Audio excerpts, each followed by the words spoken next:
Calcio Mercato 25-26 Summer Edition is luckily finally over for certain people, unfortunately already over for other people. How did Juve end that Calcio Mercato yesterday? Well, with a boom Openda, Lois and Zhegrova Edon that are reinforcing our offensive department.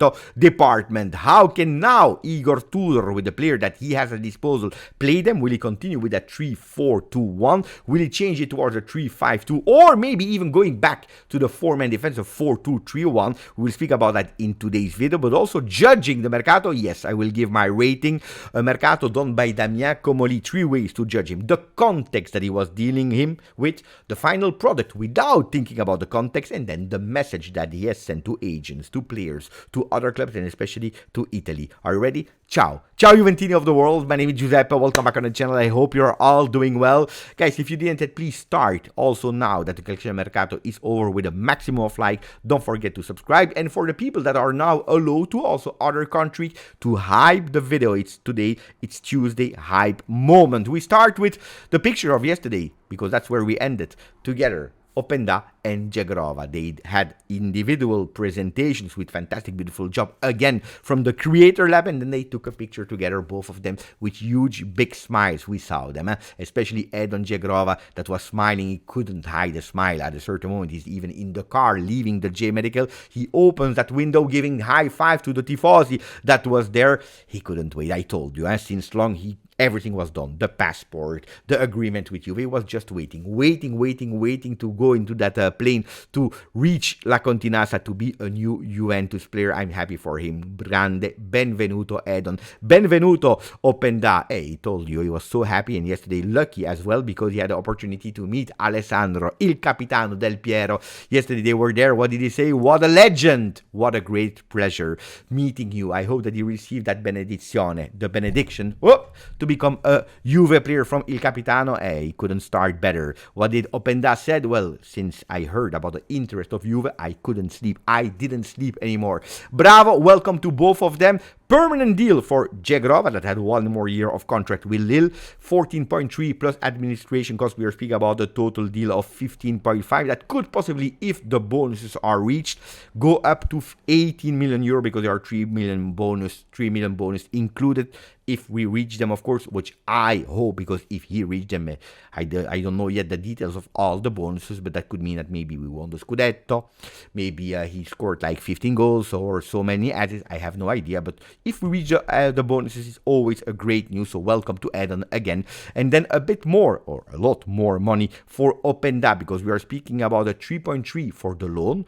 that can be increased if the bonuses are reached of 0.5 for a loan if everything goes well of 4 million euro. And then we already have an obligation if some objectives are reached from 40.6 plus 1.7. We are speaking in total of 45, 46 if Openda does well, if Juventus is reaching the bonuses also linked to him. So 45, 46 for next year in total for the player from Belgium, 25 years. Juve Boom is the title of Tuttosport.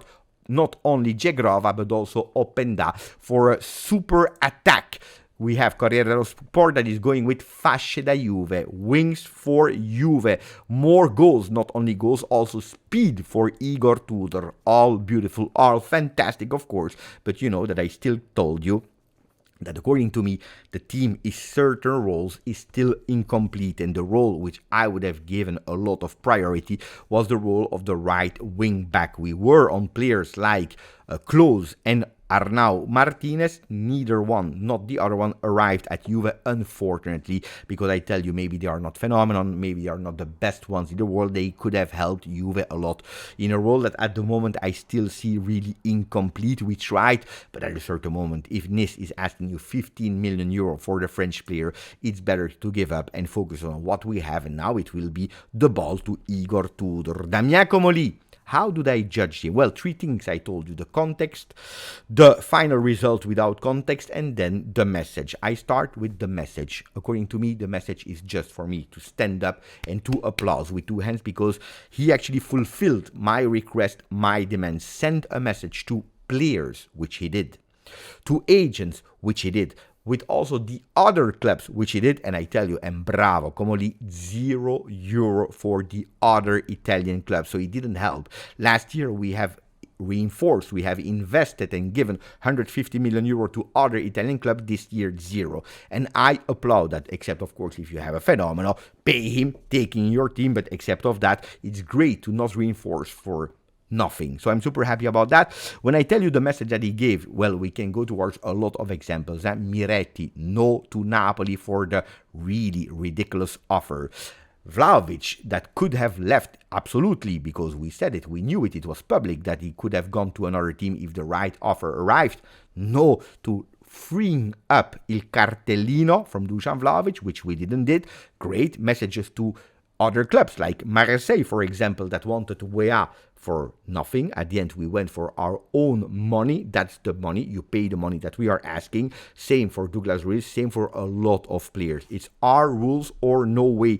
But also with Paris Saint-Germain, until the end, trying to find ways to find an agreement for Colomani, that you know, that was Il Mio Pupillo, the one that I really wanted, that could have given me a lot of impact immediately because of the team, because of the coach, because of what he showed, because of belonging to the shirt. Unfortunately, it didn't go like that, but I want to applaud Comolli, because you cannot, because Paris Saint-Germain, they don't need money, because they don't care about the player, they don't have any respect for the players that really wanted to join Juve and only Juve.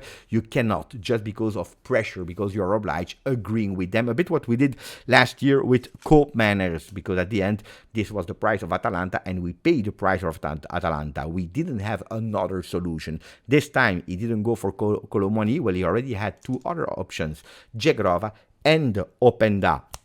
Paris Saint-Germain, apparently, according to Gazzetta dello Sport, they went with, okay, we call you at 3 a.m. in the morning to tell you we are open for the loan, but it was too late. Is it a pity? Yes, it is a pity, because I really love the player, but it is unfortunately what it is, and I think that I really want to applaud Damien Comolli. If you're speaking about the context, why this Mercato? Well, a context where he starts with the obliged to pay Nico Gonzalez, 28 million, the remaining part. Kelly, 17 million. Kalulu, 14 million. Di Gregorio, also another 14 million euro. And then to take a decision extremely fast about Chico Conceição, because he had a clause. What do we do with that? So it was not an easy context with players like Douglas Luiz, without knowing after a disastrous season if he would have found the club. Nico Gonzalez exactly the same, and then that real huge difficulty of Dusan Vlahovic, the most paid player in salary by Stipendio salary, but also he's waiting a lot in his last year of contract with Juve, a player that is not at the moment anymore a starter, but that is paid a lot of money, so extremely difficult. What did he do? Adding Joao Mario, adding Jonathan David on a free signing, also able to decrease the crazy request of the entourage, Zhegrova and Openda at the last day. So it was not an easy one. What did he do in exit Mercato? Well, Nico Gonzalez to Atletico Madrid. At the end, we found a solution on a loan with option, which is not ideal, but it was ideal to find an obligation to buy for Douglas Luiz at 32 million euro, where 14 are conditioned to Marseille. We were lucky to receive a bit of money from Rovella, to receive a bit of money for Fagioli, because these are not things that Damien Comolli did.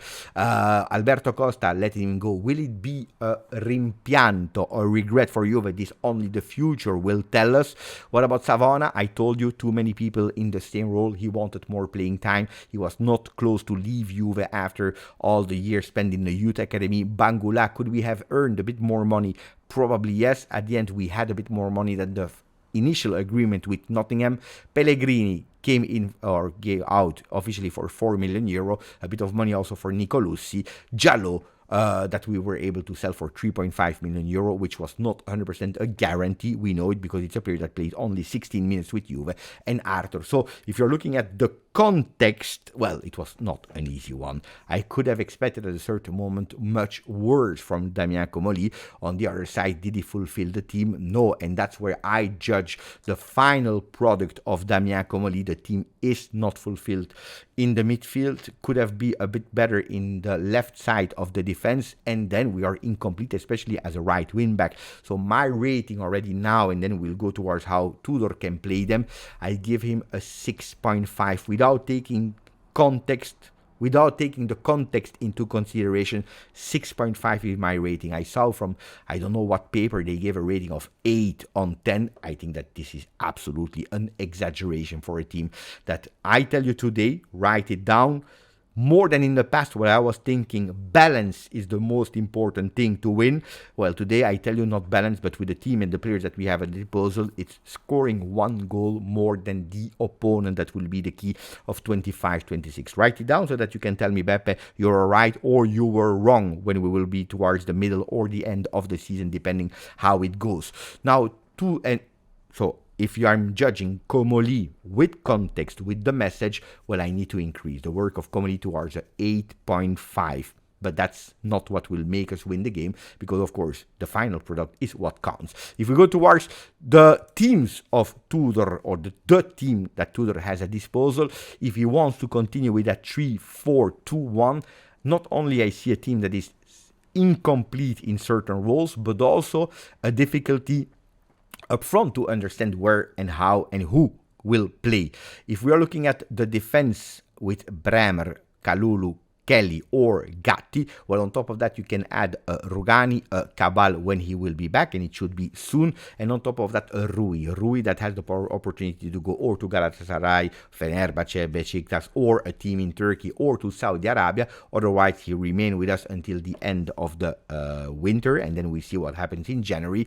Hopefully, if he say, he will have also some playing time, and then you see midfield made of Cambiaso, Thuram, Locatelli, Joao Mario, with subs a la Kostic on the left, McKennie, Koopmeiners that are the subs of Thuram and Locatelli, and then you have a Miretti. Why Miretti there? And that's the first thing that I am asking myself. It's a player that we tested all the preseason as an offensive player behind the striker. Now, because of all the offensive players that we signed, he will be obliged to play a bit more in the back. That midfield is not reinforced. We need to hope that Koopmeiners is continuing to perform like he's doing, but also asking him to step up much more. Il Compitino just doing the basic things will not be enough if we really want to have a reinforced midfield. And then up front with too many players. Openda, that's the huge big question mark, because as far as I know, he always played as a number 9, even if it's a number 9 that is really able to link up with players. And now today, if we want to do il gioco delle coppie, so actually the duo, we need to pay him with Yildiz. Is Openda for 45 million euro a vice Yildiz? I don't think so. Who will start between Zhegrova and Conceição is not a problem, because one and the other are great, so at least they can alternate. But then what do we do with Milik? That when we will come back, what about Jonathan David? Will he continue to be a starter? What about Dusan Vlahovic if Openda will play there? So offensively, great to have a lot of names, but I see a lot of starters. And then Adzic that didn't go on loan, will he have enough playing time in that 3-4-2-1? What I believe really is that if you want to reinforce that right side, well, again, it will be one that needs to be sacrificed. And here you see a Weston McKennie that played at the moment only 3 minutes. Will he be again the super jolly in his last year of contract? Let's see, is McKennie the sub or the starter instead, or with Joao Mario? Question mark, especially if we know that in the 2 first games it's Kalulu that starts there as a right wing back, with Joao Mario the sub of Kalulu, because Cambiaso is the starter on the left. But what does that create? That we have a void, that we have a blank there, someone that is missing instead of Gatti. So to me, it's a team that is not complete then on paper, but of course it's not the paper that is playing. This team, if you really want to have 2 players per role, probably should be better on paper to play with a 4-2-3-1, because as you can see in the graphic, there you have 2 players per role. The only weakness there would be Joao Mario, that you will actually miss his qualities in that 4-2-3-1, but Kalulu would be reinforced, and you will play with Gatti and with Bremer and Cambiaso. And then you see in the midfield Thuram, Locatelli starters, but you have Koopmeiners, Miretti, McKennie ready to enter, with a Kostic that could play or instead of Yildiz or instead of Cambiaso. Up front you will have a Conceição, a Adzic that play there with Openda that is also reinforcing, playing more as a number 10 with Yildiz on the left, with Zhegrova on the right side, and Jonathan David there up front. Then the best one, the best in form is playing. But that 4-2-3-1 on paper is actually the most with harmony. Is that the best team? Is that the best way of playing? I'm not saying that, but in terms of harmony with a team at disposal, probably 4-2-3-1 is the best one. Then we know it. Tudor started immediately with a 3-man defense when he arrived. He continued during the Club World Cup. He continued during the preseason, and even in the first 2 games of Serie A. Will he switch or not? At the moment, I don't think so. So let's see what will happen. Ragazzi miei, ragazze mie, if you didn't yet, please put a maximum of like. Don't forget to subscribe. We see each other later. Grazie, forza, Juve.